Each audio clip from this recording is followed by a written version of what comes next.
Hello everyone, welcome back to my channel classy ideas.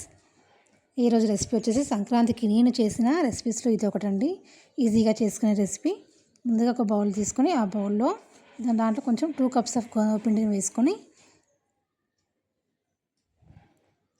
దీనికి మైదా పిండి కూడా వేస్తారు, బట్ గోధుమ పిండి నాకు హెల్త్కి మంచిది కాబట్టి వేసుకున్నాను. అండ్ దాంట్లో పావు కప్పు అంటే 1/4 cup ఆఫ్ రవ్వ, అంటే ఉప్మా రవ్వ ఉంటుంది కాబట్టి అది వేసుకోవాలి.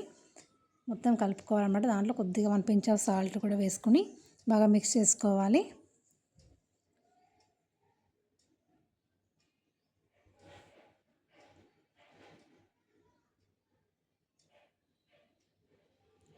మొత్తం అన్నీ బాగా మిక్స్ అయిన తర్వాతకి మనము పక్కన ఆయిల్ అనేది కొంచెం హీట్ చేసి పెట్టుకుందాము. అలా ఆయిల్, వేడి వేడి ఆయిల్ అనేది మనము ఆ పిండిలో వేసుకొని కలుపుకోవాలన్నమాట.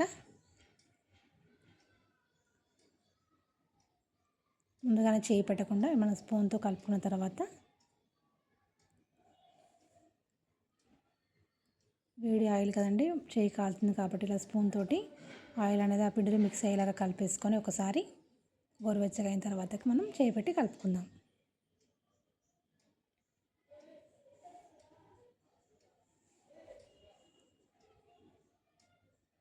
మనకి ఇలా అనుకున్నప్పుడు ఇలా రావాలన్నమాట. ఇట్లా పిండి అనేది ఇట్లా ముద్ద కట్టాలి. అప్పుడే పిండి బాగా వచ్చినట్టు. దీంట్లో కొద్ది కొద్దిగా వాటర్ అనేది పోసుకుంటూ మనం చపాతీ ముద్దలాగా కలిపి పక్కన పెట్టుకోవాలి.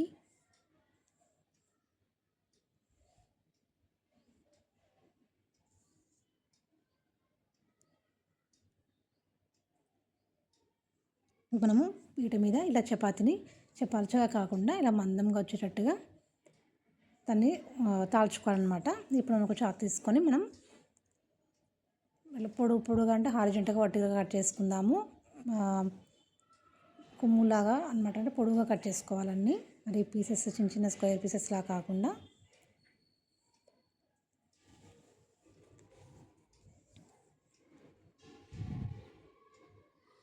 సన్నగా కట్ చేసి పెట్టుకోవాలి.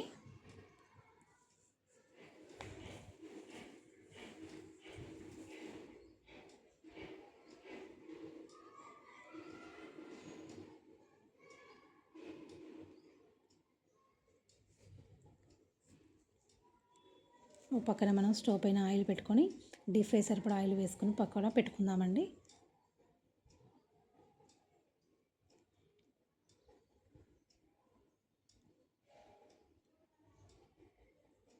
ఎక్స్ట్రా కటింగ్ అని తీసేయచ్చు, బట్ ఎందుకు అని చెప్పి నేను అలానే పెట్టేశాను.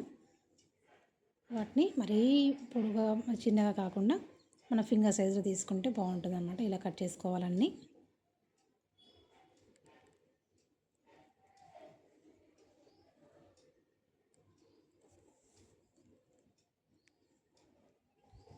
ఇలా మందంగా ఉండాలన్నమాట. ఇవన్నీ ఈ థిక్నెస్ ఉంటే సరిపోతుంది. ఇప్పుడు ఆయిల్ అనేది హీట్ అవుతూ ఉంటుంది కదా, పక్కన డీప్ ఫ్రై సరిపడా ఆయిల్ పెట్టుకొని, ఆయిల్ వేడైన తర్వాతకి స్టవ్ సిమ్లో పెట్టుకొని ఒక్కొక్కటిగా వేసుకొని డీప్ ఫ్రై చేసుకోవాలి.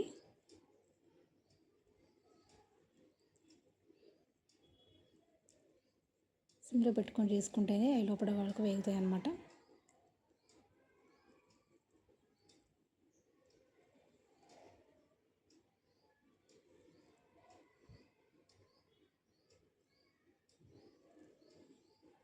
ఇవి వేగుతూ ఉన్నప్పుడు నెక్స్ట్ ఇంకో పక్కన స్టవ్ పైన గిన్నె పెట్టుకుని దాంట్లో బెల్లం అనేది వేసుకుని వాటర్ వేసుకొని కరిగించుకోవాలి.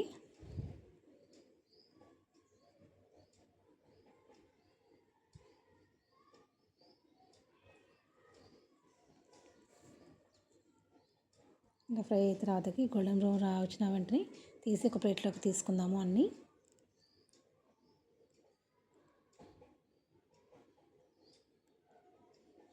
అన్నీ రెడీ అయిపోయాయండి. ఇప్పుడు మనం పాకం కోసమని బెల్లం రెడీ అవుతూ ఉంటుంది పక్కన. నెక్స్ట్ సెకండ్ వాయి కూడా వేస్తాను.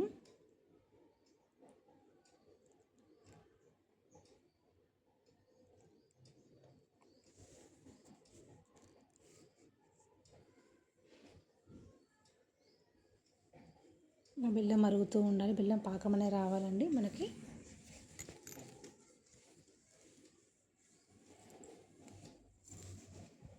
అప్పుడు మధ్యలో చెక్ చేసుకోవచ్చు పాకం వచ్చిందా లేదా అని చెప్పేసి.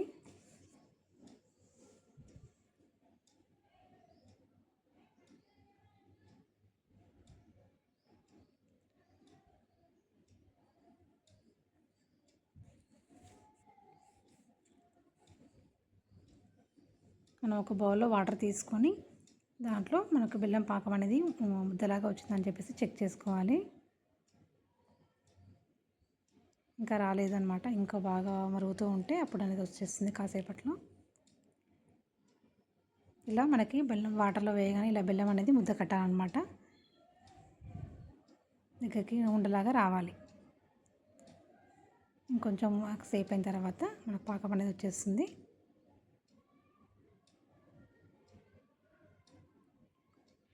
ఒక 2 మినిట్స్ ఉంచేసి స్టవ్ ఆఫ్ చేసుకోవాలి.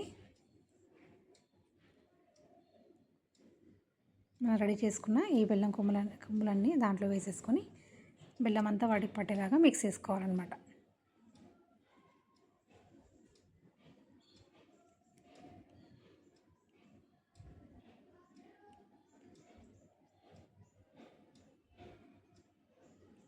మొత్తము వాటికి కలిసేలాగా కలుపుకొని చల్లారిన తర్వాతకి ఒకటి తీసుకొని తినడమే అండి. ఎంతో టేస్టీగా ఉండే బెల్లం కొమ్ములు అయితే రెడీ అయిపోయాయండి.